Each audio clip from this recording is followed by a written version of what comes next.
What's going on, everybody? It's your boy Zoe with Wnba Dfs here to bring you guys that WNBA slate breakdown for the 3-game WNBA slate we got today over here on DraftKings. Excited, of course. First day back of WNBA yesterday. Some of those games, they did leave a little bit to be desired with 2 blowouts, but that is the name of the game. If you guys are not used to the blowouts in WNBA, I don't know what in the world you were expecting, because you already know how these ladies get down and how they play sometimes. If you're new here, make sure you guys go ahead and smash that subscribe button so you don't miss any of the content I drop over here on the channel, and drop a like on this video or any of my other videos. Help you guys win some money, and if you're just actually enjoying the content that I'm putting out over here. So as always, I use DraftKings to go over the slate. I will reference some prop sites and other plays and spots wherever you can get some different discounts and things like that for stuff. And with that being said, we're going to go and try to break this down. Before I do get into that, I always reference and talk about the props, and I always talk about the other people that I do work with over here with the No Days Off fam. And my boy BK yesterday, of course, he drops his list, he drops his breakdowns, he drops his courses, plays, and all those things over here on the Patreon. And if you guys are looking for more content, it's only $5, and I promise you, you will make that back within your first week. Check the link down in the description below so you guys can go ahead and sign up for the Patreon. $5, it goes a very, very, very long way. As you can see yesterday, again, like I said, we had some DMPs, of course. Kennedy Carter, that was a monkey wrench thrown literally like 3-4 hours right before lock. Did not see that coming in regards to her being quote unquote sick, but looks like we might be having a repeat of what she did when she was back with Atlanta. But my boy BK still, nonetheless, he was able to find some pretty decent plays. And if you mix and match and you paired it up pretty well, then you definitely was able to make yourself some money over here. And again, of course, like I always say, we also drop our cores. I dropped 2 cores yesterday. Really did love both of the cores. The second core right here, it could have did much better. I was very high on Jonquil Jones, as I did say on the stream, and instead should have went with Stewie. And it always happens. It always happens. Go with Stewie over JJ. So if you ever hear me being heavy on one player, definitely go with the other player that is at the same position, because it's always happens, always to me. So with that all being said, like I said, if you guys want to get that info right there, bet and plays and all those, make sure you guys check the link down in the description below for the Patreon. Looking at the injury report for today, we got a little bit of news to pay attention to. Phoenix Mercury, they were on the back end of a back-to-back. They did play last night. Kind of crazy. They have 3 games in 4 nights coming up right out of the Olympic break. Really, I would say short end of the stick for them, but nonetheless, that is the league. And when you got a certain amount of games you got to play, I guess this is what to be expected. This matchup for them, though, going up against the Indiana Fever, which should be a pretty good game, especially from the Fever standpoint, because we have, like I said yesterday, Caitlin Clark being able to have time off and being able to digest and process the game. I think that's going to do wonders for her. Really excited for this matchup in this game right here for them. Phoenix Mercury, no news has come out in regards to anyone resting or anything like that. Would not be surprised if we did get some news, like maybe DT was to be on a minutes limit or rested here. I could definitely see that happening for her here in this position spot, considering she is the old bag of bones. And then Brittany Griner, who had an amazing game last night, was very high on her. If she was to be rested or anything, I wouldn't be too surprised right there. But with Rebecca Allen being out, I do imagine that they are going to have to go ahead and play their players, and of course Osborne being out as well. But right now, no news to report right now, early in the morning. Then over here on the Indiana Fever side, they are still without Tammy Fag-Bentley. With Fag-Bentley being out, then that should mean that we should see Melissa Smith actually get to play her normal rotation minutes and everything. And honestly, the Fever, they've already played the Phoenix Mercury twice this season, and they played very well going up against them in those games. So definitely excited for this game for them all in all. Seattle Storm, nothing to report over here for them. Atlanta Dream, what's her name? She's not in the, for whatever reason, they don't have her listed in the starting lineup, but Ryan, she should be back in the starting lineup, so this will change. Maya Cadwell, of course, she should go back to the bench, and we should see the normal starters be rolled out over here. They are going to be without Jordan Canada. She is still injured. And then Cuba, she's not going to be out there, or I wouldn't expect for her to play. Then for the Connecticut Sun, they are pretty much big news to me is that Carrington is going to be out, so we should get to actually see already slid into the starting lineup with this team. Carrington is out for personal reasons. I haven't seen anything in regards to what the personal reasons is. Hopefully we might get some news or whatever and see what's going on, make sure everything's good over there with that.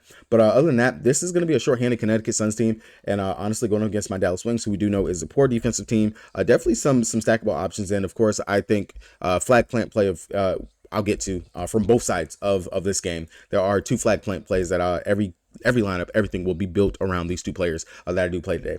And then the Dallas Wings, my Dallas Wings, we are getting some players back. We got Jaylene Brown, who we hadn't seen since preseason. I think she played like 1 regular game for us, but hadn't seen her at all in forever. I completely forgot that she was even on the team. Hopefully we actually get to see her in action today. And then Satu Sabali, she is back. Of course, as you guys recall, she did get to play in the Olympics. She looked like she was knocking the rust off. Definitely was out there playing at least roughly around 30-ish plus minutes out there. So hopefully no true minute limitation with her being back. And then unfortunately, Maddie, she is still going to be out with that finger for her. But other than that, we are kind of ramping back up to being fully healthy for the Dallas Wings. So definitely excited to see what we're going to look like tonight. And a pretty good test going up against Connecticut, son.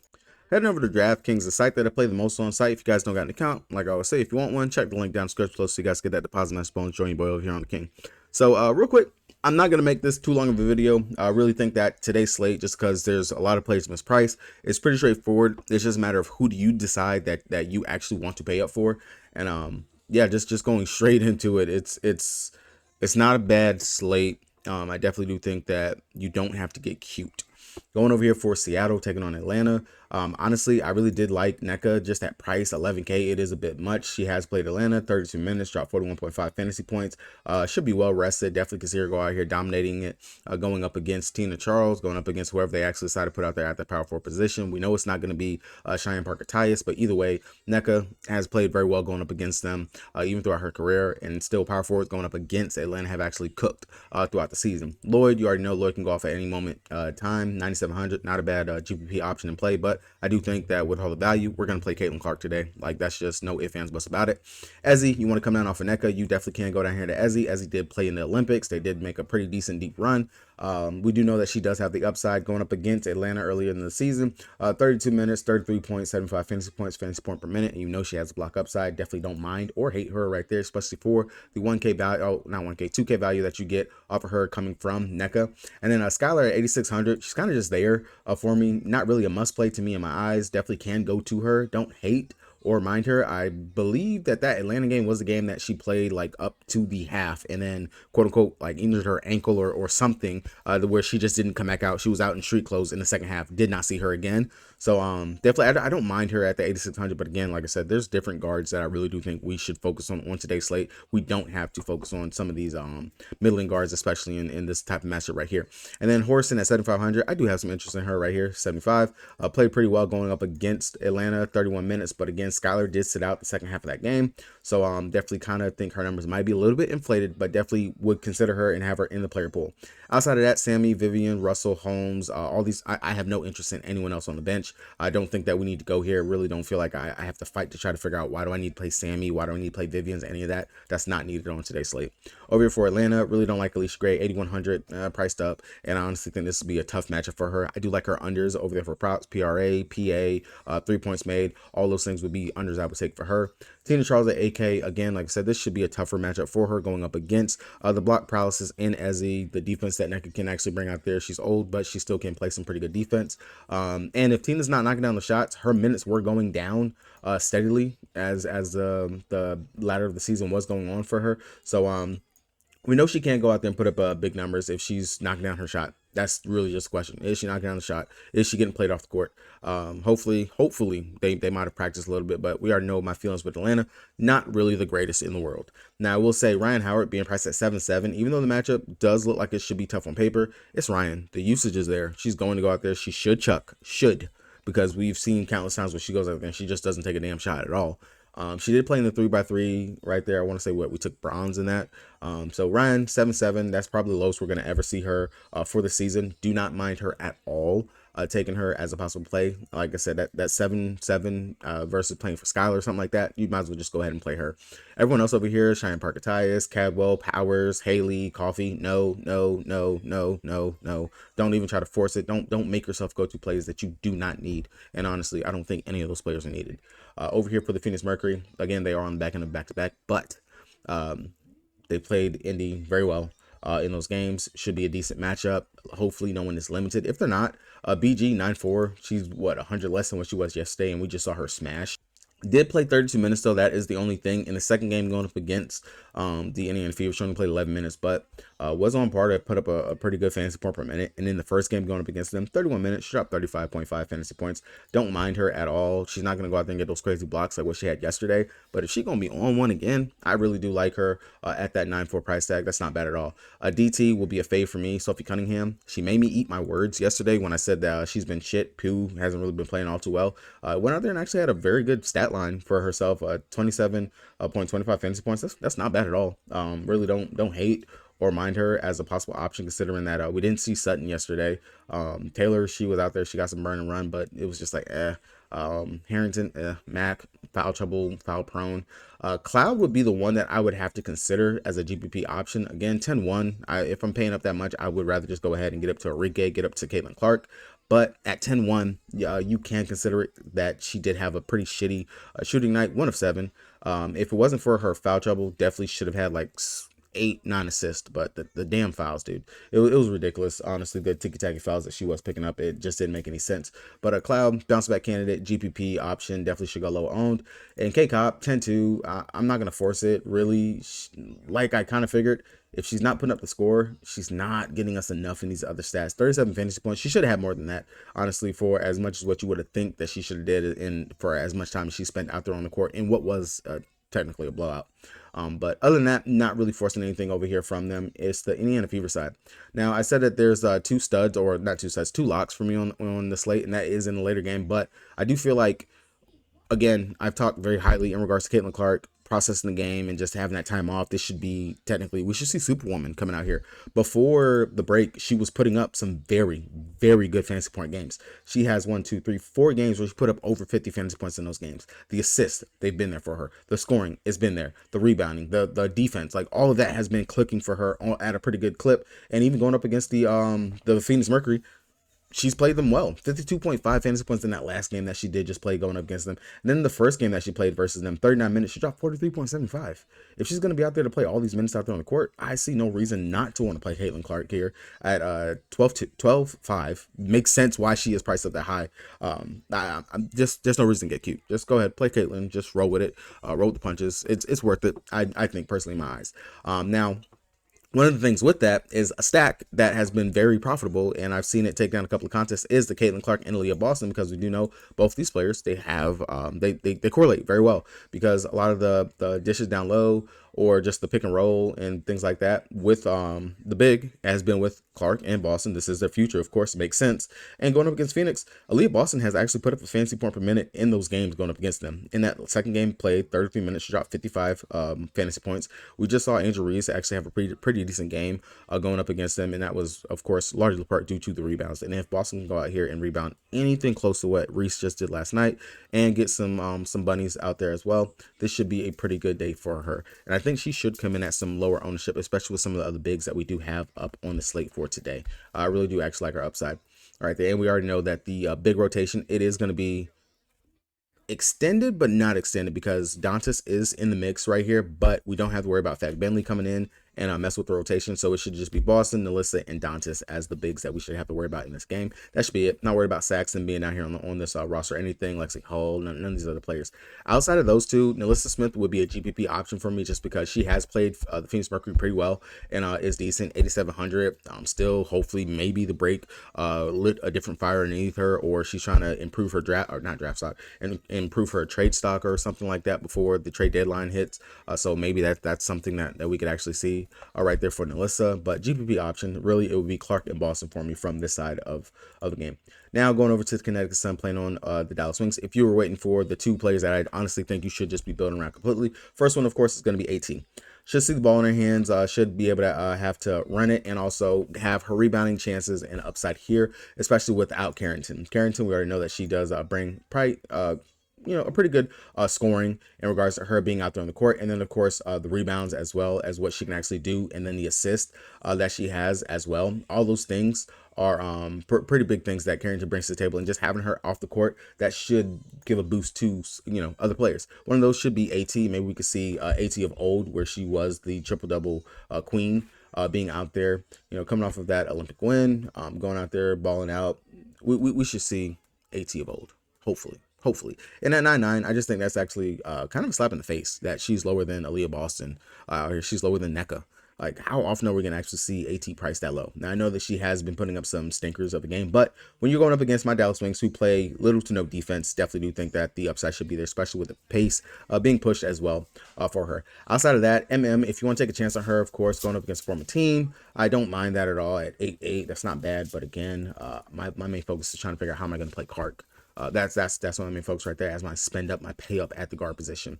Outside of her, with Carrington being off the court, do think we should have some interest in Ty Harris. And outside of that, even though is going to be here, still Burton, this is another revenge game for her as well. She did play for the Dallas Wings, so maybe Burton could be another look that you can get to. And I want to say going up against Dallas, she only played 4 minutes in that one game, but she did have 7 fantasy points. So take that with a grain of salt if you would like to do that. Outside of that, the only other player that I could have some interest in would be Bree Jones, just because she will get the burn and run because Dallas does play big, especially with Satu being back. We should have pretty much bigs out there on the court continuously throughout the whole game. Natasha Howard's out there, Satu, Big T, Kalani. So you will have to have some size. And typically this will be one of those games where we will see Bree Jones go out there and play at least 30-ish minutes, as long as she keeps herself out of foul trouble and the game does not blow out. Now going over here to the Dallas Wing side, if you don't see it, or if you open up the app and you didn't just automatically realize that Satu Sabally is priced at 4.7. I don't know who fell asleep at DraftKings, but you didn't watch the Olympics apparently. Satu is priced at 4.7. That's what I'm saying. We're building around these two players today, hands down, point blank period. And then if you go ahead and you pair up the other two, hint, hint, wink, wink, that I talked about earlier, that you can go ahead and stack, then you have a very, very nice core that you can run on today's slate. Straight up. Just some two other decisions that you honestly have to make for the slate. Find a decent value play and you're good. You are golden. And Satu is one of the value plays right there because she should not be priced under 5K. I understand that she hasn't played all season or anything like that. I understand you're playing with Enrique being out there on the court, so on and so forth. But she just was logging 30 plus minutes out there in the Olympics. She just had to carry her team a little bit when her sister went down. She can still rebound the ball. She can still play make. She can still actually shoot. And the fact that she actually did get to play some games before coming back to Dallas, it's not like she's getting ready to have to ramp up and get her legs back underneath her because she's been playing for like the last 3 weeks. She's good. Hopefully she's not on a minutes limit. Hopefully we can see her play the 28 to 30 plus minutes that she should be able to go out here and get. And if the shot actually can fall, or she's pushing the pace, she's getting the assist, she's getting the rebound, she's doing what she normally can do, which we know she is a very, very, very good player. Love the upside for Satu, and I would play her anyway, especially for the fact that she is priced below 5K and she is a starter. She should start. There's no reason, no ask why she's not going to start. I don't see her not being able to start in this game. Now, outside of that, Enrique would be your other player you can go to at 10.6. That's not bad right there. And then, of course, Natasha Howard at 10.4. That's another one you can go to, but I'm not going to force anybody into my lines. Outside of that, the other glaring issue that I see, too, is that Tara McCowan is 7.2. I don't know what the hell DraftKings is doing. I understand that Big T has had some pretty forgettable games throughout the season so far, but going up against Connecticut, 26 minutes, 37 fantasy points. Come on, man. Come on. It's Big T. We already know that hopefully they were working on some stuff on the back end during the break, figuring out how can we get Big T more involved? How can we keep our big, who can literally dominate everybody out here, involved in the game? And that definitely is something that hopefully Dallas has worked on. But right there, definitely do not mind Big T, but it will be all the starters over here. Not really going to mess with too many other people off the bench. Uzan, no. Soares, no. Lopez, no. What's her name? Where are you at? Sheldon? No. Not with Satu being back. That's just like the main staple play right there for me. Heading over to Prize Picks. If you guys don't got an account, you want one, make sure you guys check the link down in the description below so you guys can get that deposit nice bonus and join me over here on Prize Picks as well. Again, all the props and stuff that I go over, you don't just have to play them on Prize Picks. Pick 6 for DraftKings is another great alternative. Typically, do not bump lines. They normally will just snatch them off the board, but still really great value. And yesterday, I was a fee bucket away. And who else was it? It was Fee, and it was Angel Reese rebound or point away from splitting $3,500. There was only one person legit had a perfect lineup last night in the WNBA contest that I was in. Played $10, and they won $3,500 in the prize pool. One person, one.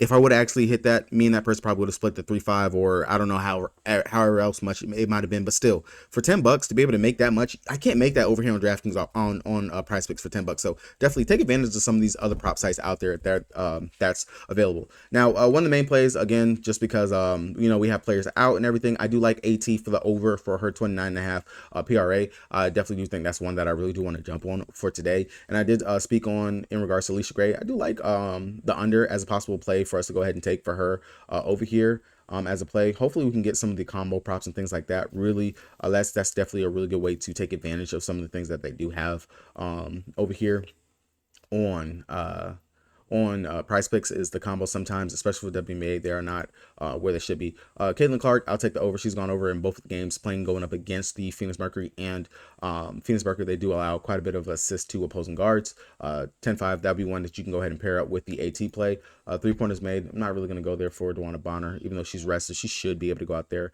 and put up a decent number right there. Rebounds and assist wise, Caitlin Clark, you could definitely take that as well. Her rebounds assist 17.5. We know she is going to grab a couple of boards, so that's definitely a play and something that you can actually mess with. And then Enrique 8-5, that right there with Satu being back, maybe she can get a couple assists extra that she can go to. I don't hate or mind that at all as another play. And then this one right here is going to be a lean only because I'm not too sure what Big T we're going to get. But if we get smash Big T, that 24.5 fantasy points scored, that's way too low. And she can cover that in the first half, if not the first half, the first 3 quarters of the game. That's too easy for her as a possible play right there. As the board loads up with some more plays, I will go over some more plays to possibly take over here on Prize Picks, especially because today is Flex Friday, so you guys already know I normally do drop a Flex Friday video as well for you guys to go ahead and tail and follow. Again, been dropping some plays over there on Twitter, X, whichever you want to call it, so definitely check that out as well. Hopefully you guys all have a pretty good day, cash out, make some big money. Peace.